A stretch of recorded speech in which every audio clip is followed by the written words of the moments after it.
China is laughing at us. The world has been laughing at Africa and will continue to laugh at us. The Chinese are clearly using us to do their dirty work. And it seems to be really quite concerning. Why is it that we are naive and oblivious to the fact that they're using us to scam our people out of our own money? Truly, what do these governments, professionals, and leaders do? Are we not embarrassed? We should be.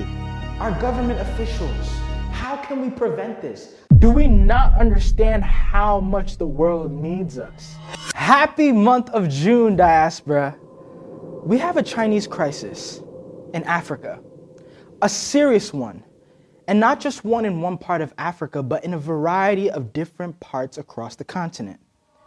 For the past 5-6 years, there's been a significant rise in people from China in Africa, and it seems to be really quite concerning. What is the agenda here? And what is it that is so big within our continent that they're itching to acquire?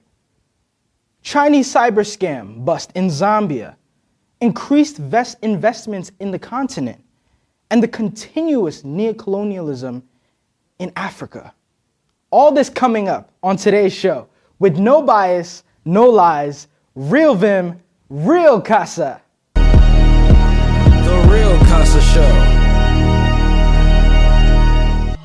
So an article published by the ADF, the African Defense Forum, recently they published an article during the first week of May, and it reads, quote, "A Chinese cyber scam bust reveals Zambia's efforts to disrupt online fraudsters."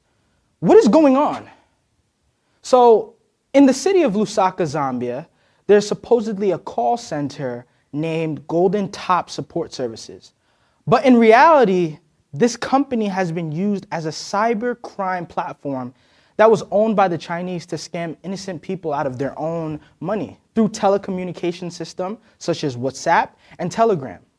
According to the source, the African Defense Forum, approximately 90 people involved in the scam were arrested, with 35 Chinese nationals and 70 Zambian employees. So let's just hold on real quick, right? So do we see, right, the difference in the number of 35 Chinese nationals to the 70 Zambian employees? I'm just gonna put that out there real quick. 35 Chinese nationals to the 70 Zambian employees. The Chinese are clearly using us to do their dirty work. Let's be so for real. Clearly. Why is it that we are naive and oblivious to the fact that they're using us to scam our people out of our own money? Out of our own money. Come on. So most of these Chinese nationals, right, they came from the countries of Peru. They came from Singapore and the United Arab Emirates.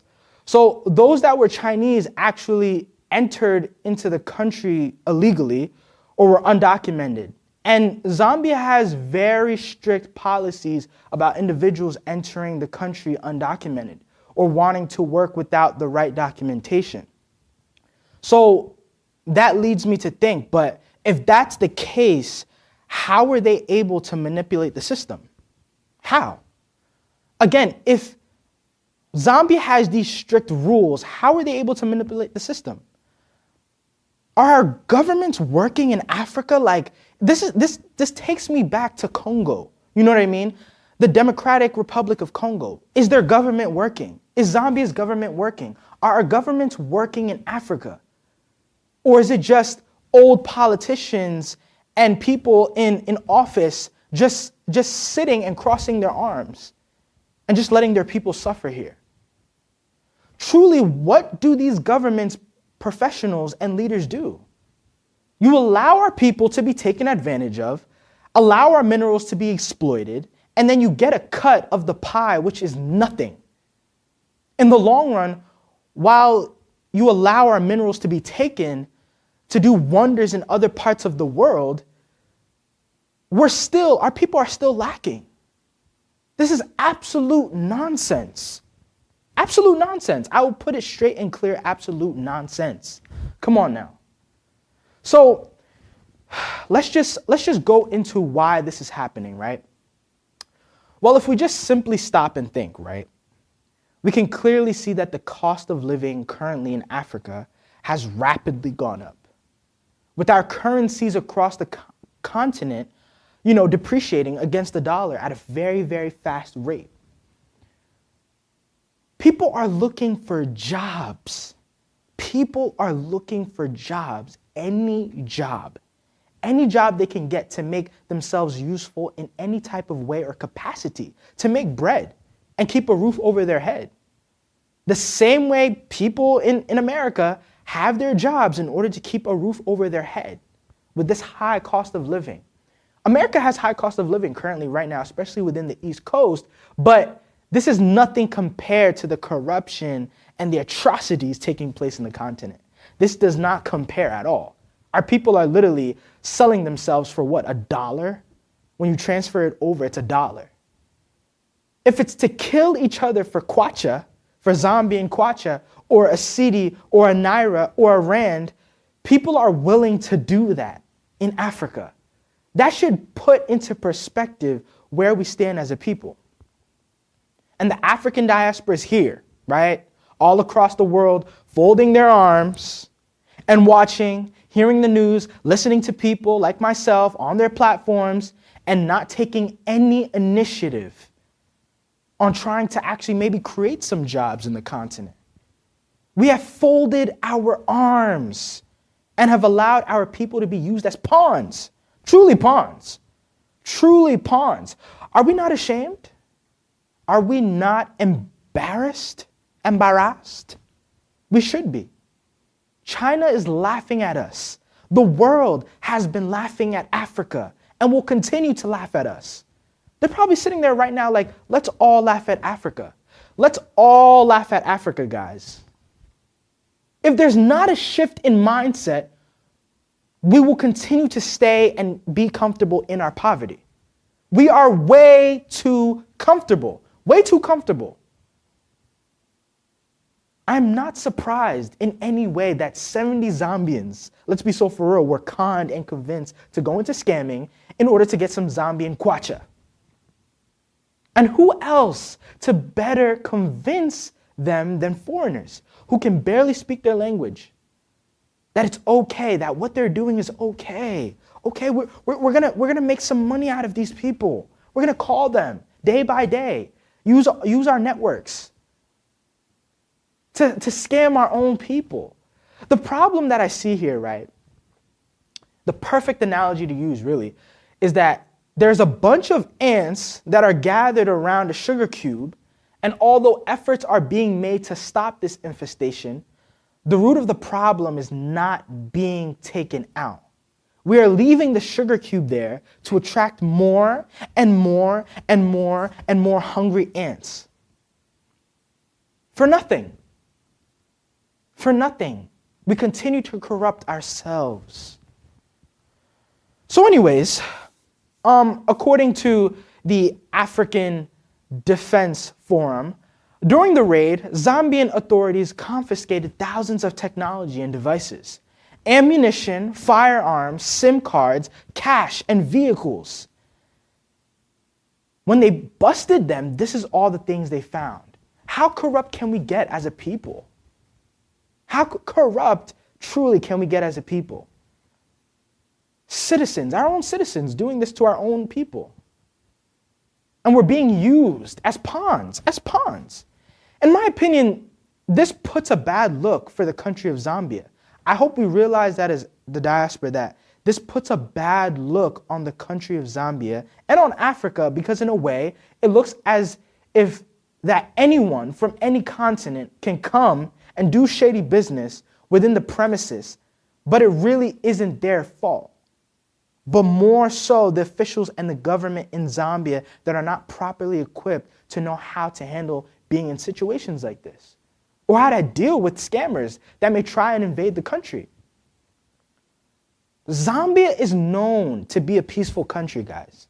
The problem is that people with bad intentions come and put a bad look on the country due to their nefarious plans or schemes. Unfortunately to say, right, Cybercrime has had a high rise in Zambia.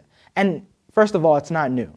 Cybercrime in Africa, period, is not new. 419 is not new. Nigerians have been doing it, and Nigerians have topped the charts with 419. I'm sorry to say, but they have. Honestly, it's not new. Cybercrime is not new, right? So, which means that it has become easier. It has truly become easier for anyone to do this kind of business. Although Zambian officials have made efforts to reduce the percentage of cybercrime, there are few cracks, right, that have been found within them. For instance, right, they are all understaffed and underfunded, right? They're not getting paid anything, which creates a barrier for them to be able to detect and protect those from being scammed from these companies or from these outside countries, right? So that leads me to ask, right, how can we prevent this? Diaspora, Africa, our government officials, how can we prevent this? I'm calling on all of you guys today, right? How can we prevent this from happening? One tactic, right, that the Zambian officials could implement, to be honest, into their governmental system is, I guess, adding a cybersecurity program where like individuals can be trained, to know how to use technology, to protect those from being a victim of cybercrime, malicious activity, and possible scammers on their internet. I think this will actually equip them with the necessary tools and, and skills they need, to understand how they can maneuver in their digital system and defend those who may have been attacked by cybercrimes. I think this will actually give everyone, more knowledge on what to do and what not to, put themselves in, right? Again, ladies and gentlemen of the African people, we have bright young minds within the continent and in the diaspora that are uniquely blessed and graced with such mantles and graced with knowledge beyond comprehension by the Almighty God, given by the Almighty God. Like, do we see the Indian and Pakistani diaspora? Do we see how they have taken over the markets, especially within the IT industry, within the tech industry, within the cyber industry? They're running it. They are simply running it. Let's just put that out there. I think for so long we've wondered how they're doing it, but they are running it, right? I recently, attended a graduation for the Stevens Institute of Technology, and just wow, my mind was like truly blown by how many Asians were receiving their masters. Truly astonishing, actually. But I'm not surprised because in the 90s and probably in the early 2000s, according to knowledge, India was the prime center for Western companies to outsource IT and tech support in the United States. Mainly because most Indians spoke decent English, and also because, India was obviously as well previously, under British rule too. Over time, I think, those IT and tech support roles naturally transitioned into more and more developer roles. And now they've taken over the game, basically. But what do they do? What do they do that we're not doing? What's the difference here? The difference here, right, is that they go back to their countries. They go back to their countries and develop themselves for the better, and they won't sit and cross their arms for foreigners to come and develop them in order to create something of high value in their community. Let's learn. Let's learn from them. Let's put our minds to use. Let's put our minds as Africans to use and learn from them. Simply, they're doing it, and they're running the market. They're running the market, and they're owning it. I was truly astonished by what I saw at the Stevens Institute of Technology. It was truly amazing, and God bless them, truly. But anyways, right, there's surely a very good reason why, although China's investments in the continent continue to increase, it is only focused on the sector of minerals and oils, right? Besides the crime and everything that they've been doing and Zambia busting them finally, right? There's also been high investments, in Africa, in the continent. And this is due to, minerals and oils, them wanting that. So not only is China advancing in global energy transition for the amelioration of its own economy, but a huge deficit gap is still ensuing that and plaguing the African continent as we still battle with the energy crisis, right? That also aids in the flattering progress of our own agricultural, right, values. Africa has the right. They have the right. They have the capacity and wisdom to develop its external partners. We have the wisdom. We have the minds. And so this begs the question, have we sought to help our own? Have we sought to help our own? Do we not see how much these Western and Asian countries rely on our resources and cooperations to thrive? Do we not understand how much the world needs us? Do we not understand our value and our grace and our mantle that we carry? Africa is a large and wide, and so much can be obtained. So much can be attained from the united front where we are each other's keeper. This is what we're supposed to do, guys. We are supposed to be each other's keeper. We are supposed to guide each other. We are supposed to support each other. We are. This is truly what we are supposed to do, and this is the message for today. The message for today is for us to wake up. It's for us to wake up as a diaspora and realize that, look, other foreigners see the potential in us. We have all the resources in the world. Why is it so hard for us to be thriving and for us to be a first world, continent, a major continent that is just booming? We as a people are so beautiful and talented. We need to wake up. The diaspora needs to push harder. When we push harder, I think the Africans abroad will be forced to push harder because they see that, look, our fellow brothers and sisters across the rest of the world are concerned. Our fellow brothers and sisters across the world are not happy. We need to change. Okay, we need to do something, take action here. That's the message for today. That's truly the message. But anyways, to close it off, I wanted to respond to some of the comments and some of the reviews that I've gotten by the previous episode, episode 1, Africa is Bleeding.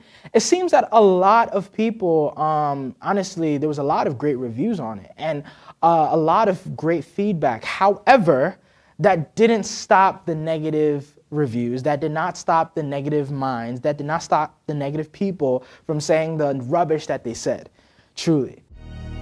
Hey viewers, if you're looking for some amazing West African cuisines here in Jersey, visit Legit African Touch at 52 Ferry Street, South River, New Jersey. Only continental dishes, Mama's secret. Preferably Ghanaian or Nigerian dishes, all in Legit African Touch. Visit Legit African Touch now. To recap, right, and explain what I had stated in my tweets previously last week or 2 weeks ago. I had stated, right, I said that there are indeed, right, multiple genocides in effect at this moment. It's indeed great that we are bringing awareness to all of them. However, I'm saying as Africans, we lack in bringing awareness towards our own problems. Hashtag African diaspora, hashtag free Congo, hashtag free Sudan. As far as the situation going on in Palestine, right, I am in no way, shape, or form trying to diminish or reduce the magnitude of the crisis with the Palestinians. That was not the goal here. The point is the same way that the media has publicized and spread the word about Palestine, right? They should also focus their attention on what's happening within the African diaspora, especially within DR Congo. The same exact way, if not more. It's not a matter of whose situation is worse than the other. It's not a matter of who's so more trying to get awareness towards the public or for them to know what's going on in Africa. We need to educate them and how they can spread the word. That's simply what I was basically trying to say here, right? That's all I was trying to say here when it comes to the tweet. I said there are indeed multiple genocides, right? But we as Africans need to start speaking about our own first. We always want to scream for others. We always want to protest for others. We always want to throw ourselves in the dirt for others and other cultures, yet our people are still suffering. Yet our people are still dying. Our people are still being killed. And no one's screaming. No one's screaming. No one's yelling for that. That's the point here. The point here is not to diminish what the Palestinians are going through in Gaza or what Israel is going through in Gaza, right? No genocide is good genocide. I'm going to say that again. No genocide is good genocide. No genocide is okay. This was not the meaning of this whole post, right? So now I'm going to go into my second tweet, right? The second tweet I had stated, quote, "The Palestinian diaspora have a voice. They never needed our help as Africans to get their point across. We as Africans are mute about our own conflict, yet we want to scream for others. Why don't we start making just as much noise for our own? Hashtag free Congo, hashtag free Sudan." Again, this was the point. The point was to really just get the point across that, look, Africans, the diaspora, we need to support our own. I'm convinced a lot of you truly read just to simply react, not to comprehend truly, right? It really has nothing to do with the Palestinians not mattering or their genocide not being significant as the others. This was just simply to wake up, a wake-up call to our modern-day African diaspora, to take initiative and to wake up to the atrocities. Simply, that was the point. So let's just make that clear. And next time, read to understand, not to react. So ladies and gentlemen, it was great talking with you. Unfortunately, that is all the time we have for today. So be blessed, be vigilant, and stay tuned for the next episode on The Real Kasa Show. Thank you, ladies and gentlemen, and see you soon. What up, viewers of The Real Kasa Show? Make sure to follow The Real Kasa Show on X, Instagram, YouTube, and TikTok as well. Real Kasa Show, Mondays at 9 p.m. always.